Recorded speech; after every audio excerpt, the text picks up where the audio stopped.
હાલો, નમસ્કાર વિદ્યાર્થી મિત્રો.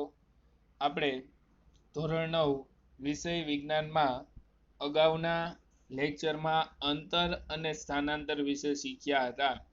તે બાબતને આપણે હાલમાં ખૂબ જ ઝડપથી રિવાઇઝ કરવાના છીએ. ધ્યાન આપજો.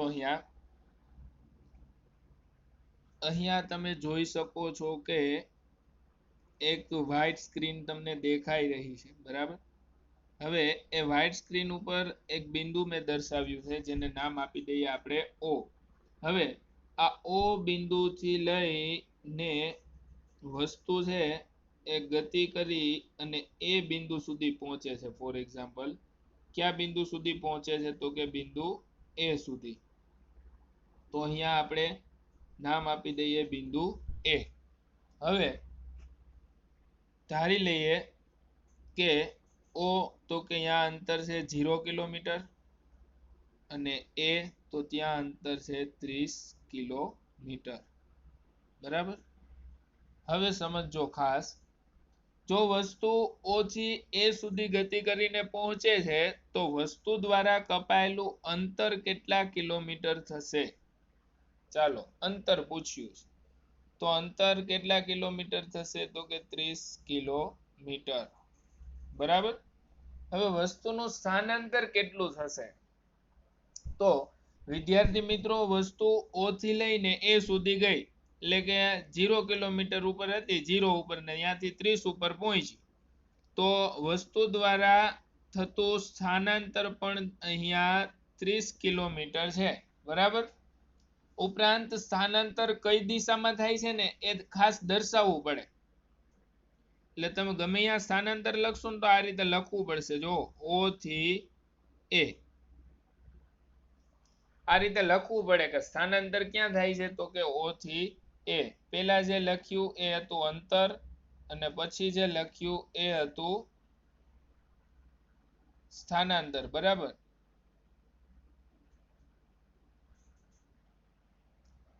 બંને કેટલા કેટલા કિલોમીટર છે? 30 કિલોમીટર.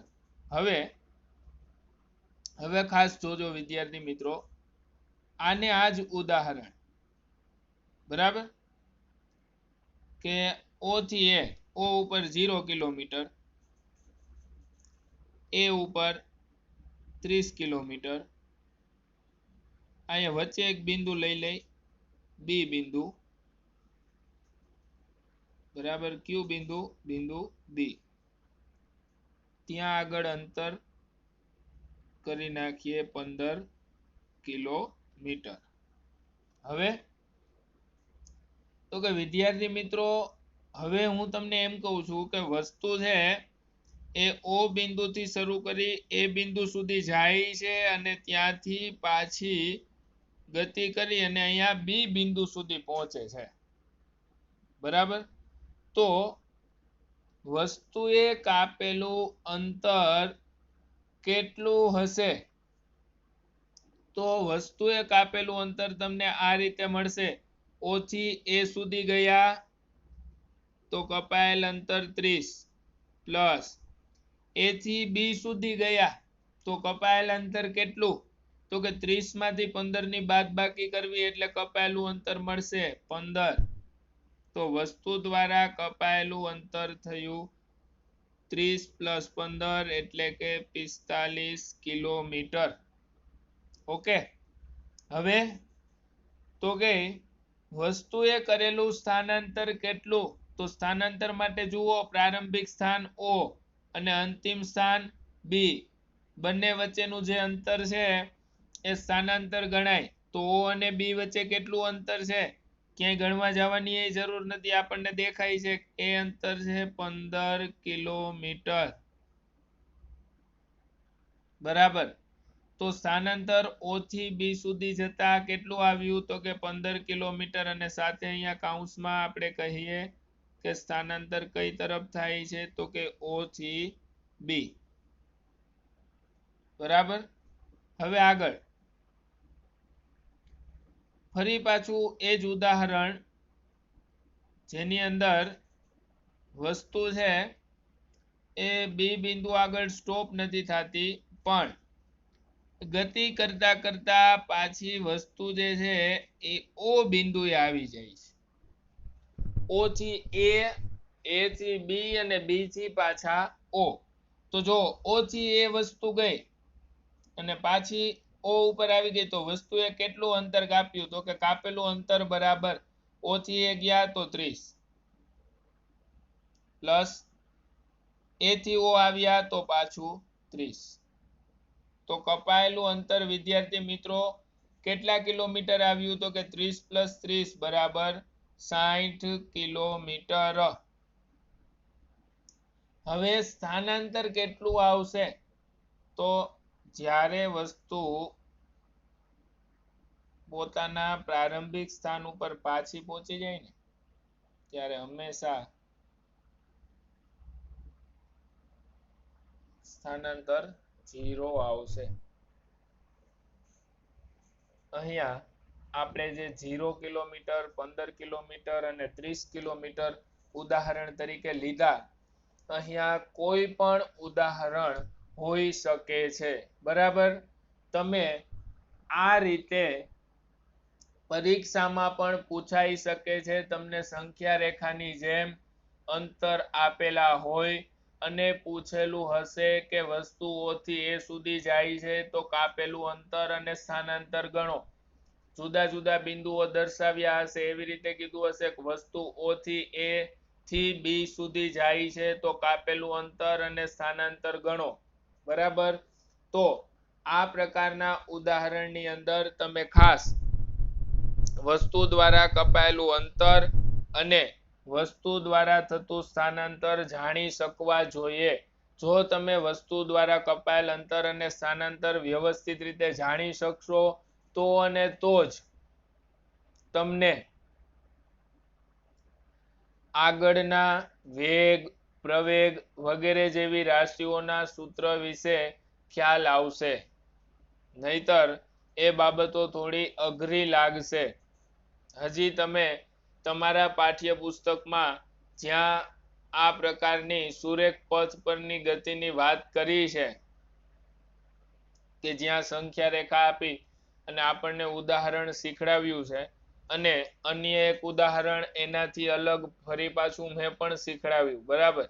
તો આ બંને ઉદાહરણો તમારી રીતે સેટ કરી કે વસ્તુ ઓ ઉપર છે ત્યાંથી ક્યાં જાય છે, ફરી પાછી ક્યાં આવે છે, આના આધારે વસ્તુ દ્વારા કપાયેલું અંતર, વસ્તુ દ્વારા થતું સ્થાનાંતર વગેરે તમે જાણી અને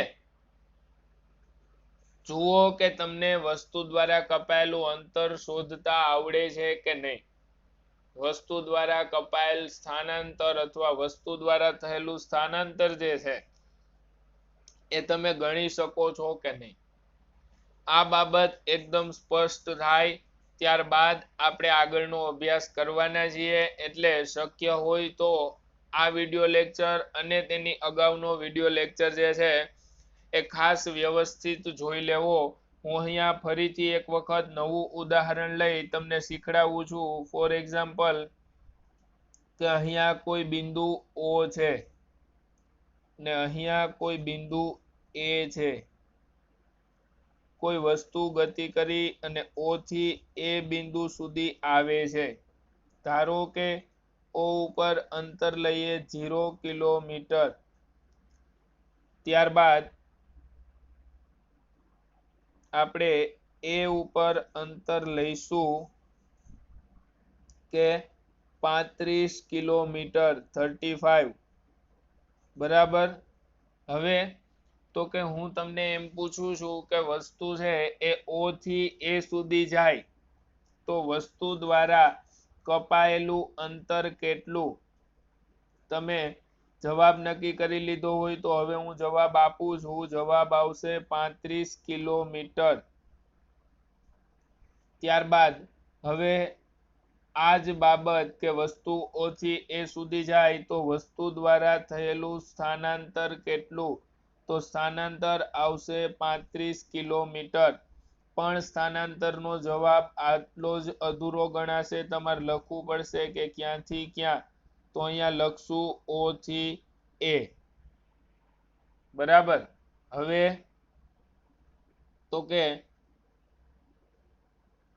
હવે આપણે થોડુંક અંતર અને સ્થાનાંતર બદલાય એ પ્રકારનું ઉદાહરણ સેટ કરીએ કે વસ્તુ હવે અહીંયા વચ્ચેના કોઈ બિંદુ બી સુધી ગતિ કરીને પાછી આવે છે. ઓ થી એ અને એ થી બી.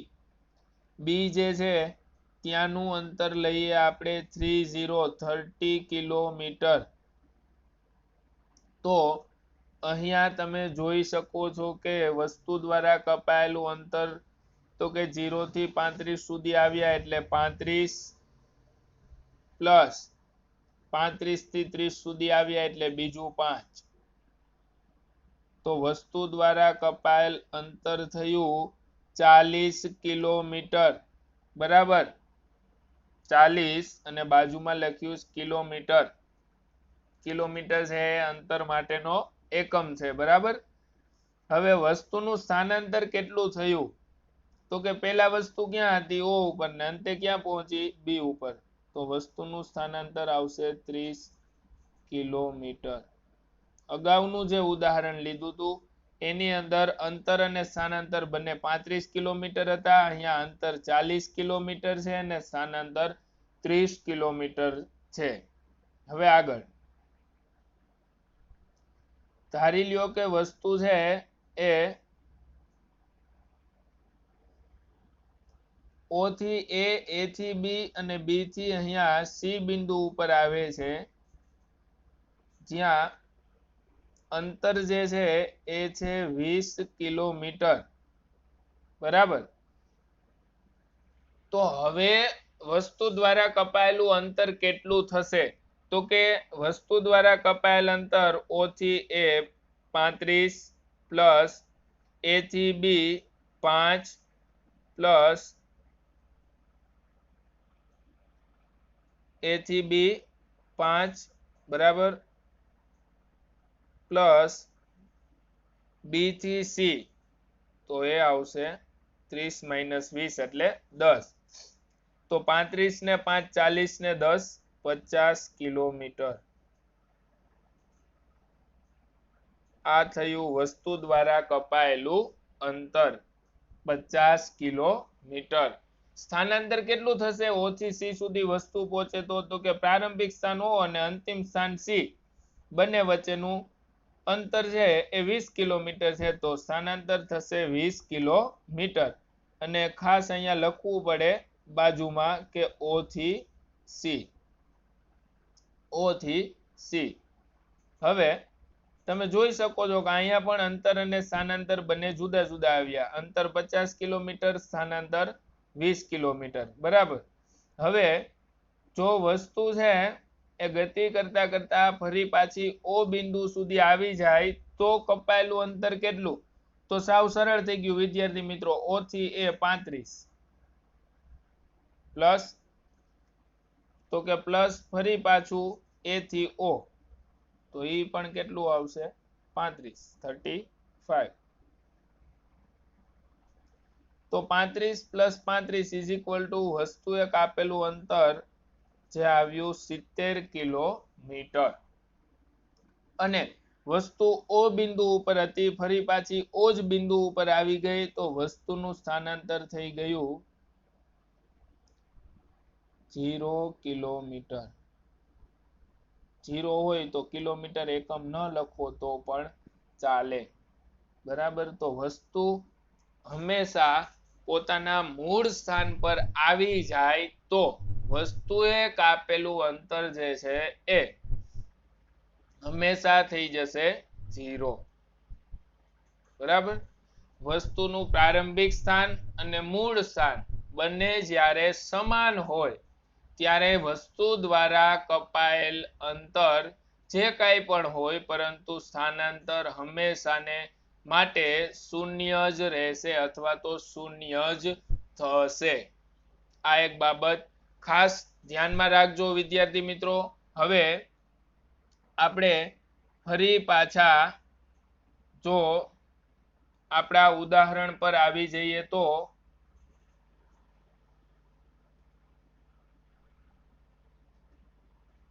આપણે અહીંયા સંખ્યા રેખા પર આ જ બાબતને શીખ્યા હતા કે વસ્તુ જ્યારે O બિંદુથી લઈ અને A બિંદુ સુધી પહોંચે તો વસ્તુનું સ્થાનાંતર 60 કિલોમીટર અને કપાયેલું અંતર પણ 60 કિલોમીટર, પરંતુ વસ્તુ O બિંદુથી લઈ A બિંદુ સુધી અને A થી લઈને B બિંદુ સુધી પહોંચે તો કપાયેલું અંતર 60 પ્લસ 25 એટલે કે 85 કિલોમીટર અને સ્થાનાંતર તો કે O થી લઈને B સુધી એટલે 35 કિલોમીટર.